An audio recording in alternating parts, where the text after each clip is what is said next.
Yo, howdy! Welcome back to my channel, mumuku.com. And today I would like to share the October 2019 version of US recommended shares. So if you stick with me on this episode, I will show you four US shares that I think it's really good value. I know the cycles are going up and down, but these four companies is what I personally am investing. I personally want to build a huge push, a huge holding over the next 18 to 24 months. Stick with me and I'll see you soon, okay? US shares recommendation of October 2019. So I'd like to warn that this is time sensitive, obviously. If you check this video out in the next 7-8 months, it might not be accurate because as of today, this is what I think is the recommendation. I'm going to take my hat off because it's quite hot in here. So before I go any further, I would just like to share that none of these four shares, people who has followed me on Instagram, on my mumuku.com, my blogs, I'm not going to speak about Facebook today. I'm not going to speak about Nvidia. I'm not going to speak about Uber.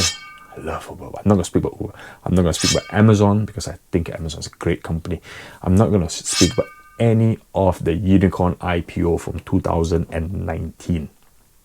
Okay, I'll try to be original, try to come up with four exciting companies, good value companies. So before we go any further, why is it time to buy US market shares? Trade wars, yes, it's not going down yet. There's no crash, there's no recession. Just about why? Why? Because if you think about it, the US, the trade wars, trade tension is growing. Things are fluctuating up and down. But for the last 3-4 months, I've been monitoring a few shares which I was really interested, but I think they're really good values just now. They might still go down. If you read on my blog, I'll explain what are the good points to buy, the good value points to buy. And these four companies have got really good value. I personally think, because I do my own research and I trust myself, I trust my own intuition, I think the Wall Street traders are getting them wrong. They're selling these stocks really rapidly. And it gives me the great opportunity to invest. It's time for me to get in. I've always been watching this. Let's get in there. Let's get in there. So the first one is Morgan Stanley. Who's Morgan Stanley? You know that Morgan Stanley is one of the top 5 investment banking companies in the world. Previously, before the financial crisis of 2007, they were, it was Credit Suisse, Deutsche Bank, Barclays. They were all huge. But after the financial crash, they have not recovered. The European banking, investment banking have not recovered. Morgan Stanley, Goldman Sachs, they all have recovered. I like Goldman Sachs as well, but I think Morgan Stanley is better value over Goldman Sachs. Pay good dividends, steady, good cash flow, P ratio of 8. It goes down. It's been going down to a point of 38, 39, which I've managed to grab a couple of shares. And there's no fundamental, there's no technical reason why it should be where it is. It's just fluctuating on the fact of the political climate. So I think this is opportunity and I'm going in on Morgan Stanley. I'm trying to diversify as well because I hold too much time, but I'm trying to get more American dividend, good quality long-term investment banking stocks. Okay, Morgan Stanley, ticker is MS. Okay, the next one. So number 2 is, you'll be surprised, is Netflix. Boom. Why Netflix? Why Netflix now? You've got Disney coming up. You've got Apple coming up. You've got ServiceNow. Everybody is streaming online. But why am I buying Netflix? Netflix has dropped so much. He said, Alex, are you crazy? Yes, I'm crazy. I'm crazy about the good, excellent value. I've been thinking long and hard for at least 3-4 months. Netflix heading up and then fluctuating down. If you think about it, Netflix has started a really long time ago. When did they start? About 2008, 2009? They've established their user interface. They established their AI on the content. They're creating content. They're doing services. But isn't this the same as Disney or Apple or ServiceNow? Yes, it's the same. But Netflix creates original content. Original content, think about it. Do you know, if you go to Korea, Netflix has specialized programs for the Korean market. If you go to the Philippines, Netflix is a special TV series for the Philippines market. Netflix has not gone to continental regions now, they've gone to countries. They've not even explored like the South American. They're starting to start tapping into the Indian market. Netflix established. So Netflix is also a household name. So if I trust you, go on Apple TV just now, use the interface, and you go, wait a minute, yuck, it's different. Why? Because you're so used to Netflix.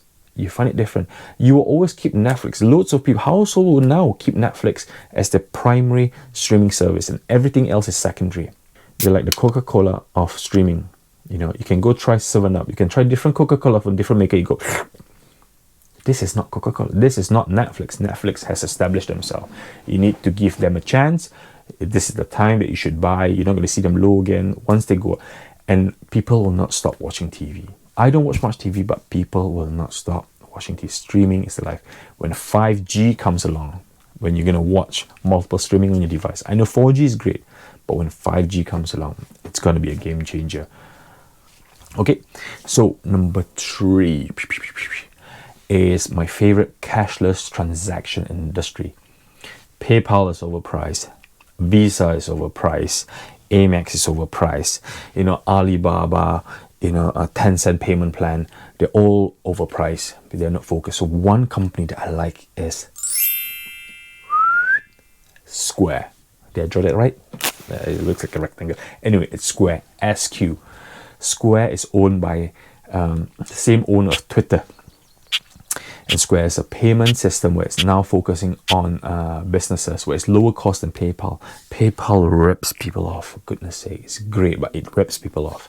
So if you start a company, you go to PayPal, you're going to be, even taxi drivers, I've spoken to them, PayPal rips them off. But Square is a preferred option. It's cheaper, flat fees. And Square is going to Europe and is quietly trying to dominate the market. Honestly, I'm not expecting Square to take over the world, but I'm expecting Square to grab market shares. You know, you do not have to buy the best, but you have to buy someone that's reliable on their apps, technology, and software. A great CEO, and that's the way to go. And Square is good value at 60. Even if it goes to 40, I'm still going to buy them because it's an excellent. It's not making money, but the revenue is growing. Okay, so Square is my third one. And my final one is a cloud king. If you realize, you can see my diversification. First is banking, and then followed by technology or streaming, entertainment. Third is a cashless transaction, and now it's a cloud king. The fourth one, number 4, is a cloud king. It's called VMware. Okay, VMware, VMW. Okay, so VMware is one of the top cloud kings. The other cloud kings are Adobe, way overpriced, and I do not like Adobe's subscription model. I don't think it's sustainable. They might be great for the next few years, but personally, Adobe is overpriced. And then the second one is Salesforce CRM, great company. P ratio is too high, it's overpriced. Everybody is just investing in the future value of the company. But VMware, on the other hand, buyback plans, increasing revenue growth, excellent dominance in the market for virtual machines. You know, you do not have to, you can log on to machines, virtual machine centralization network. It's owned by Dell, but it's a split of division of Dell. It's experience. It's not just somebody that just popped up from nowhere. So VMware is technically fundamentally excellent.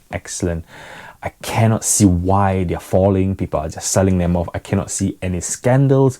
I cannot see any issues with the management. I cannot see any issue with the financial flow. I think Wall Street is getting it wrong. So I am going in. I'm trying to grab a piece of a cloud king rather than buy bits and bobs of every cloud king. I am just going to buy big portions of VMware.